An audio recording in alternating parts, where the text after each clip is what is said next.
తాకట్లో ఉన్న మీ బంగారాన్ని విడిపించి ఆ రోజు ఆన్లైన్ రేటుకి కొంటాం. Sharma gold company. నాకు యాక్టింగే కష్టం అనుకుంటే మళ్ళీ నా అవసరం అంటే నేను బాగా చదివేవాడిని. అంటే అందరిలాగా కాలేజీకి వెళ్ళలేదు, కానీ చాలా విపరీతమైన పుస్తక పఠనం ఉండేది. దాని ద్వారా నాకు ఏమనిపించిందంటే మేధోశక్తి చాలా అవసరం. కానీ నాకు ఫిల్మ్ మేకింగ్ మీద, సినిమా క్రాఫ్ట్మెన్షిప్ మీద ఇవన్నీ నాకు ఇంట్రెస్ట్ వచ్చి స్క్రీన్ ప్లే రైటింగ్ కావచ్చు, స్టోరీ రైటింగ్ కావచ్చు, లేదంటే డైరెక్షన్ కావచ్చు, టెక్నికల్ ఆస్పెక్ట్స్ కావచ్చు, ముందు ఇవి అలవాటైనాయి, తర్వాత యాక్టింగ్. అందుకని మీరు చూస్తే నా యాక్టింగ్ కూడా చాలా మంచి నటుల్లాగా క్యారెక్టర్ మారిపోను. మ్యాక్సిమం నేనేం కోరుకుంటానంటే నేను రియల్ లైఫ్లో ఏం చేయగలనో దానికి దగ్గరగా ఎత్తుక్కుంటాను. అన్నీ చేయలేకపోవచ్చు, కానీ కొంతవరకు మ్యాక్సిమం నేను నిజ జీవితంలో ఏం చేయగలిగానో అవి చేస్తాను. అలాగా ఈ సినిమాకి సంబంధించి బిగ్గెస్ట్ నాకు బ్లాక్ బస్టర్ ఇచ్చిన ఏఎం రత్నం గారు ఖుష్ లేని కోరికతోటి డైరెక్టర్ క్రిష్ గారు ఒక 2019 ఇప్పుడు 18 ఆ సమయంలో నాకు ఒక కథ చెప్పి, అది నేను 2019లో ఓడిపోయిన తర్వాత ఈ సినిమా ఒక్క నిమిషం ఇబ్బంది కొంచెం చాలు ప్లీజ్ సార్, అది వినాలి, మనవాడు చెప్తున్నాడు, అది వినాలండి. అంటే ఇలాంటి సమయంలో నాకు ఒక కథ చెప్పి, ఒక పీరియడ్ ఫిలిం అని చెప్పి చాలా ఇబ్బందులు పడ్డాం. అది 2 కరోనా సీజన్స్ వచ్చినాయి, 2 కరోనా వేవ్స్ వచ్చినాయి, నలిగిపోయాం. తర్వాత మీకు తెలుసు విశాఖపట్నం గొడవలు, తర్వాత గౌరవ ముఖ్యమంత్రి గారిని మనకి రాజమండ్రి ఎపిసోడ్ మీకు తెలుసు. వీటన్నిటి వల్ల సినిమా మూడోసారి మన రాజకీయ పరిస్థితుల్లో లేట్ అయింది. అందుకని ఈ సినిమాకి ప్రత్యేకించి వచ్చినప్పుడు నేను ఉప ముఖ్యమంత్రిగా బాధ్యతలు తీసుకున్న తర్వాత కూడా సడన్గా మన పార్టీ ఆఫీస్ కోతవేటు దూరంలో అక్కడ ఉన్న స్థానికంగా మనం మిడ్ వ్యాలీ స్టూడియోస్లో మిడ్ వ్యాలీ స్థలాన్ని స్టూడియోగా మార్చుకొని నేను ఈ సినిమాని, ఓజీని రెండింటిని కంప్లీట్ చేశాను.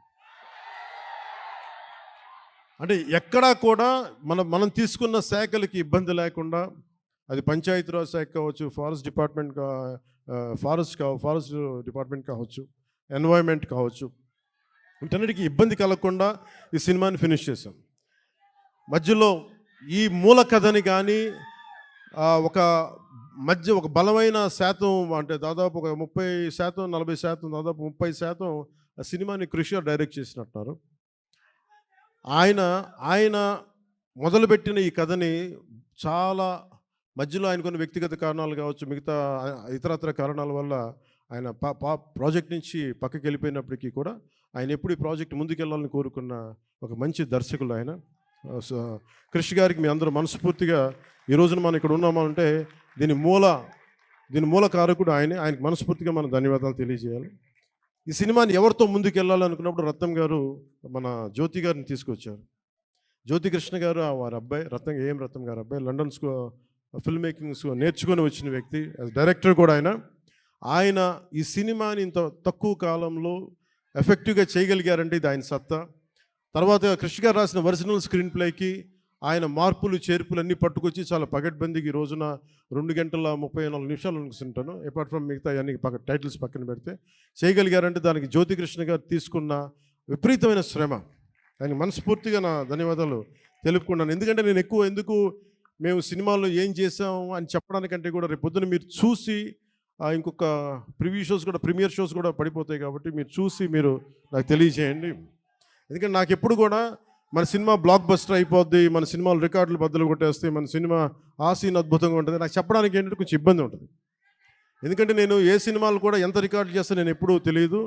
నేను సరస్వతి దేవిని ప్రార్థిస్తాను, కృష్ణుడిని నమ్ముతాను.